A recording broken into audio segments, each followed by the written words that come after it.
Hey everybody, this is a quick video in case you have a Sonos Beam Generation 2 soundbar and you need to do a hard reset on it. You might want to do this hard reset for a variety of reasons.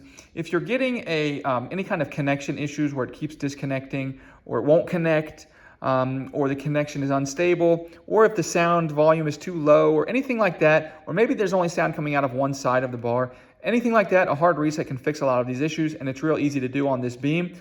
All we need to do is, first of all, we're going to come in hole number 1, that's the power hole. We're going to go ahead and pull the power on that, so unplug it.